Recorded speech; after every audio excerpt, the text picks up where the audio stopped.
بسم اللہ الرحمن الرحیم۔ السلام علیکم ورحمۃ اللہ وبرکاتہ۔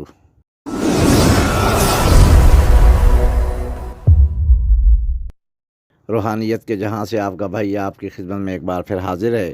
دوستو، آج ایک دوست کی فرمائش پہ روزی رزق کے حوالے سے ایک عمل لے کے آیا ہوں، اور اس عمل کے بارے میں میرا یہ دعویٰ ہے کہ اگر آپ نے اس عمل کو مکمل طریقے سے، مکمل پابندی سے اور کامل یقین کے ساتھ، کامل و اکمل یقین کے ساتھ اگر آپ نے کر لیا تو کوئی وجہ نہیں کہ زندگی میں آپ کا کوئی مسئلہ باقی رہ جائے۔ الحمدللہ ثم الحمدللہ، یہ میرا دعویٰ ہے۔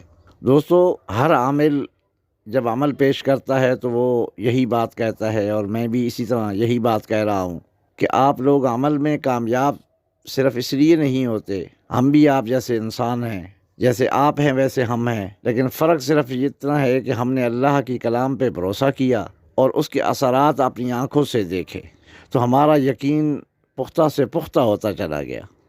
اور آپ لوگ کہتے ہو پتہ نہیں ہوگا یا نہیں ہوگا، چلو یہ فلاں بندے نے بتایا وہ اچھا بندہ ہے، ہم عمل کرتے ہیں، دیکھتے ہیں کیا ہوتا ہے، یا یار اس کو بھی ٹرائی کر لیں، ہو سکتا ہے کامیاب ہو جائے۔ تو جب یہ سچویشن ہوتی ہے تو پھر کامیابی حاصل کرنے کے 90% چانس نہیں ہوتے۔ جب آپ ایک بچہ ہے نا، وہ اپنی ماما کے ساتھ یا اپنے پاپا کے ساتھ بازار میں جاتا ہے، کوئی کھلونا، کوئی ایسی چیز اسے پسند آ جاتی ہے تو وہ کہتا ہے یہ چیز میں نے لینی ہے، تو ماما یا پاپا اس کو بتاتے ہیں کہ بھائی فی الحال اس کو ٹالنے کی کوشش کرتے ہیں، یا یہ کہتے ہیں کہ فی الحال پیسے نہیں ہیں، بعد میں لے دیں گے۔ تو بچہ اگر خاموش ہو بھی جائے وقتی طور پہ، لیکن پھر بھی بچہ وہ پیچھا نہیں چھوڑتا، گھر آ کے بھی مجھے وہ چیز لے کے دو، مجھے وہ چیز لے کے دو۔ تو واقعی اگر آپ کے پاس پیسے نہیں ہیں تو پھر جب بچے کی ضد حد سے بڑھ جائے گی تو آپ بھی کہیں نہ کہیں سے، وہ ماں باپ کہیں نہ کہیں سے، چاہے ادھارے پیسے لے لیں، قرض لے لیں، لیکن اس کو وہ چیز لا کے دیتے ہیں۔ دوستو، بچے بن جاؤ، اور میرے بھائیوں میری بہنوں، بچے بن جاؤ، اللہ کے دربار میں بچے بن جاؤ، ضد کر لو کہ مولا آیا ہوں، آئی ہوں، تو اب لے کے جانا ہے۔ جو دنیا کے کسی کا دربار ہے، یعنی کہ امیر کوئی آدمی ہے، کوئی بہن بھائی امیر ہے، کوئی تعلقات والا یار دوست امیر ہے، اس سے بھی ہم توقع رکھتے ہیں، لیکن وہ آدمی بھی کبھی نہ کبھی محتاج ہو سکتا ہے، اس کی جیب بھی خالی ہو سکتی ہے، لیکن وہ ذات تو وہ ہے کہ جس ذات کا خزانے کبھی خالی نہیں ہوتے۔ دن ہو یا رات ہو، جس وقت بھی آپ اس ذات سے مانگے، اس کے خزانے بھرے ہوئے ہیں، وہ جب چاہے دے سکتا ہے۔ اصل میں بات یہ ہوتی ہے کہ جب ہم اللہ کے دربار میں جاتے ہیں تو ہم گناہوں کی دلدل میں پھنسے ہوئے ہوتے ہیں، تو جب ہم اللہ کے دربار میں جاتے ہیں تو اللہ اپنے بندے کے فائدے کے لیے بعض دفعہ یہ فیصلہ فرماتے ہیں کہ چلو اس کے گناہ بہت زیادہ ہیں، اس وظیفے کے بدلے میں اس کے گناہ معاف کر دو۔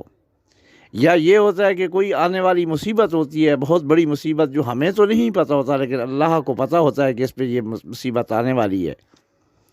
اس وظیفے کے صدقے، اس دعا کے صدقے اللہ پاک وہ مصیبت ٹال دیتے ہیں۔ پھر اس کے بعد جا کے ہماری حاجت پوری فرماتے ہیں۔ ہم یہ سمجھتے ہیں کہ جی فلاں بندے نے یہ کہا تھا کہ آپ کا 3 دن میں کام ہو جائے گا، 5، 7، 11 دن یا 21 دن میں کام ہو جائے گا، اتنے دن گزر گئے نہیں ہوا، اس کا مطلب یہ وظیفے اثر نہیں کرتے۔ نعوذ باللہ، ایسا نہیں ہے، یقین مانے ایسا نہیں ہے۔ میں نے جو وجہ آپ کو بتائی ہے نا، وہ یہی وجہ ہوتی ہے کہ ہم گناہ، دن رات گناہوں میں ہم ڈوبے ہوئے ہیں، تو اللہ پاک ہمارے گناہوں کو معاف فرمانے میں، پھر ہماری جو آنے والی تکالیف ہیں ان کو دور کرنے میں وہ ٹائم لگا دیتے ہیں کہ تاکہ اس کے بدلے میں اس کی یہ چیز ختم ہو جائے، تکلیف ختم ہو جائے، یہ گناہ ختم ہو جائے، تاکہ میرا بندہ کل جہنم میں نہ جلے۔ کیونکہ ہم اللہ کے بندے ہیں، ہماری اولاد ہے، اور ہم اگر وہ تکلیف میں نافرمان بھی ہو، لیکن جب اسے تکلیف ہوگی تو ماں باپ کو تکلیف ہوتی ہے، تو ہم تو اس کے بندے ہیں۔ وہ فرماتا ہے کہ جتنی ایک ماں اپنے بچے سے پیار کرتی ہے اس سے 70 گنا زیادہ میں پیار کرتا ہوں۔ تو آپ ماں کی ممتا کو دیکھو، اس کی تڑپ کو دیکھو اولاد کے بارے میں، پھر آپ یہ صرف سوچ ہی سکتے ہیں، اندازہ نہیں لگا سکتے کہ اللہ کی کتنی محبت ہے۔ تو اپنے بندے کی محبت میں اس کے گناہوں کو معاف کرنے، اس کی تکلیفوں کو دور کرنے میں وہ وظیفے کا اثر ادھر کر دیتے ہیں، اور جب یہ چیزوں سے وہ کلیئر ہوتا ہے تو پھر اللہ پاک اس پہ رحمتوں کی بارش شروع کر دیتے ہیں۔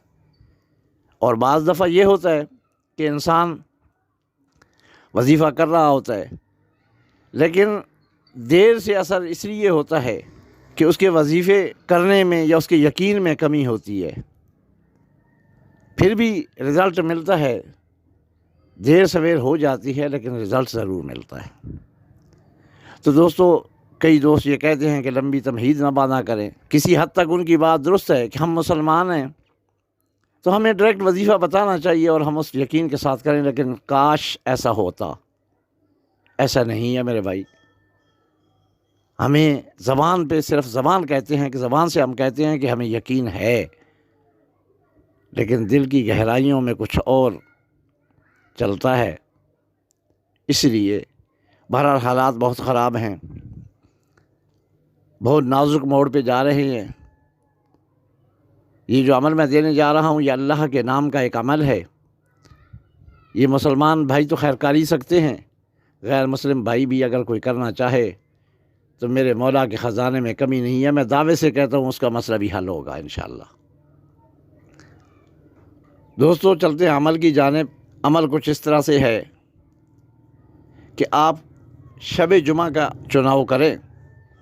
ویسے آپ اپنی حاجات کے لیے، اپنی منزل کو پانے کے لیے کوئی بھی دن، کوئی سی وقت بھی یہ کر سکتے ہیں عمل، اس میں وہ چیز نہیں ہے، کوئی آپ چلہ کشی نہیں کر رہے، لیکن اگر شب جمعہ کو کریں گے تو زیادہ افضل ہے۔ شب جمعہ کہتے ہیں جمعرات کا دن گزرنے کے بعد جو رات آتی ہے اسے کہتے ہیں شب جمعہ، یعنی جمعرات اور جمعہ کے درمیانی جو رات ہوتی ہے، جمعرات کا دن گزارنے کے بعد جو شام ہوتی ہے وہ شب جمعہ کی رات ہوتی ہے۔ اور کوشش کیا کریں کہ اس قسم کے جو وظائف روزی رزق کے حوالے سے آپ کرتے ہیں یا حاجات کے بارے میں کچھ کرتے ہیں تو وہ رات کو 12:30 کے بعد اگر ٹائم رکھے تو بہت زیادہ افضل ہے، کیونکہ اس وقت دنیا کی ہر عدالت بند ہوتی ہے، میرے رب کائنات کی رحمتیں اس وقت عروج پر ہوتی ہیں، وہ برس رہی ہوتی ہیں۔ کوئی دامن پھیلائے تو صحیح، دیکھو اس کی جھولیاں کیسے وہ بھرتا ہے۔ تو دوستو، آپ کہیں گے پھر تقریر شروع کر دی۔ عمل اس طرح سے کرنا ہے کہ آپ نے ایک جگہ مخصوص کر لینی ہے، الگ کمرہ ہونا چاہیے، اور 2 رکعت نماز نفل حاجت کے پڑھنے ہیں۔ 2 رکعت نماز نفل حاجت کے پڑھیں۔ پہلی رکعت میں سورۃ فاتحہ کے بعد سورۃ اخلاص قل هو اللہ احد 21 بار پڑھنا ہے، 21 بار، اور دوسری رکعت میں سورۃ فاتحہ پڑھنے کے بعد 16 بار سورۃ اخلاص کو پڑھنا ہے، یعنی 16 بار پڑھنا ہے۔ اگر اوپر نیچے ہو جائے کوئی مسئلہ نہیں ہے، لیکن طریقہ کار یہ ہے۔ اب میرے غیر مسلم بھائی یہ کہیں گے کہ بھائی ہم یہ 2 رکعت نفل کیسے پڑھیں، تو وہ نفل نہ پڑھیں، لیکن پاک صاف ہونا ان کا بھی ضروری ہے۔ بغیر پاک صاف ہوئے غسل کر لیں، صاف کپڑے نئے دھوئے ہوئے پہن لیں، قبلہ رخ ہو کے بیٹھنا ہے، اور یہ مسلمان بھائی بھی قبلہ رخ ہو کے بیٹھیں گے، پاک صاف ہوں گے، باوضو ہوں گے، 2 رکعت نفل حاجت کے پڑھیں گے۔ اس کے بعد آپ 21 بار درود ابراہیمی پڑھیں گے، 21 بار درود ابراہیمی پڑھنا ہے۔ 21 بار درود ابراہیمی پڑھنے کے بعد آپ نے اللہ کا ایک نام ہے اللہ الصمد، اس کو 3125 بار پڑھنا ہے، اور آخر میں پھر 21 بار 21 بار درود ابراہیمی پڑھ کے سجدے میں چلے جانا ہے۔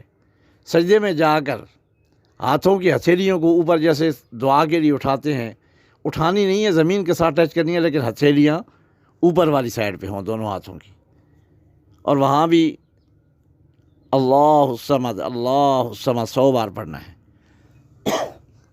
اس کے بعد وہاں پہ سجدے میں اپنی التجا، جیسے ایک بھیک مانگنے والا ہوتا ہے نا، اس کی کیا صدا ہوتی ہے، اس انداز میں یوں سمجھ لیں کہ اللہ کے پاؤں ہیں، میں ان میں گرا ہوا ہوں اور میں اس سے مانگ رہا ہوں۔ یار ایک دفعہ مانگو تو صحیح اس طریقے سے، پھر دیکھو اس کے خزانے کی چابیاں کیسے آپ کو ملتی ہیں اور اس کے خزانے کے تالے کیسے کھلتے ہیں آپ کے لیے۔ یہ 3125 بار روزانہ پڑھنا ہے، اور اللہ الصمد کا معنی ہے اللہ بے نیاز ہے۔ میرے دوستو، جب آپ اس بے نیاز کو اس کی شان کے مطابق، ہم تو نہیں کر سکتے لیکن کوشش کر سکتے ہیں اس انداز میں پکارنے کی۔ جب آپ یہ وظیفہ، جب ہم وظیفہ بتاتے ہیں تو اکثر دوست یہی کرتے ہیں کہ بھائی یہ اتنی تعداد بتائیے، وہ تعداد پوری کرنے کے چکر میں ہوتے ہیں۔ تعداد تو پوری کرنی ہی کرنی ہے، لیکن مانگنے کے انداز میں پوری کر میرے یار، پھر دیکھ وہ کیسے اس کی رحمتوں کی بارش تیرے اوپر برستی ہے۔ میں یقین سے کہتا ہوں یہ 40 دن آپ نے کرنا ہے، آپ کے 11 دن نہیں گزریں گے۔ اگر چھوٹی موٹی حاجت ہے تو وہ 3 دن میں انشاءاللہ پوری ہو جائے گی، لیکن اگر بہت بڑی بھی حاجت ہے تو 11 یا 21 دن میں آپ کی مکمل ہو جائے گی انشاءاللہ۔ لیکن آپ نے اس کو 40 دن کرنا ہے۔ نیت حاجت کی کرنا، یا جو مقصد ہے اس مقصد کو ذہن میں رکھ کے کرنا، نیت چلے کی یا زکوٰۃ کی نہیں کرنا۔ دوستو، وہ بے نیاز ذات کو جب پکارو گے تو خدا جانتا ہے کہ آپ کو بھی وہ بے نیاز کر دے گا۔ یہ میرا وعدہ ہے آپ سے کہ آپ کر کے دیکھیں۔ میں اس کی لمبی تعریف نہیں کرتا، اس کی تعریف میں دن رات ایک کر دوں پھر بھی میں تعریف نہیں کر سکتا، لیکن میں یہی کہوں گا کہ جو دوست مالی پریشانی میں، رزق کی پریشانی میں، نوکری کے مسائل ہیں، کاروبار کے مسائل ہیں، وہ الجھے ہوئی ہیں، تو وہ ایک بار کریں، اور پھر مجھے بعد میں کرنے کے بعد کمنٹ میں ضرور بتائیں کہ ہم نے یہ عمل کیا، ہم آج کہاں پہ ہیں۔ دوستو، عمل کے متعلق میں نے بتا دیا، ویڈیو لمبی ہو رہی ہے۔ دوستوں سے گزارش ہے کہ میرا بتایا ہوا یہ عمل آپ کو کیسا لگا، کمنٹ میں ضرور بتائیے گا، مجھے انتظار رہے گا۔ اور جن دوستوں نے اس کو عمل کو کرنا ہے، ان کو اگر کسی بات کی سمجھ نہ آئی ہو تو مجھ سے وہ پھر پوچھ سکتے ہیں کمنٹ سیکشن میں، اور یہ میرا نمبر ہے، اس نمبر پہ، یہی میرا نمبر ہے جو ویڈیو میں آپ کو نظر آ رہا ہے۔ تو اس کے علاوہ میرا کوئی نمبر نہیں ہے، کوئی کنٹیکٹ نمبر نہیں ہے، تو اس پہ آپ وائس میسج چھوڑ دیں، میں انشاءاللہ بتانے کی پوری کوشش کروں گا۔ یہ عمل آپ کبھی بھی کر سکتے ہیں، اگر شب جمعہ کو کریں تو بہت افضل ہے۔ کل جمعرات ہے اور اگلے دن شام کو پھر شب جمعہ آ جائے گی، تو آپ شروع کر سکتے ہیں۔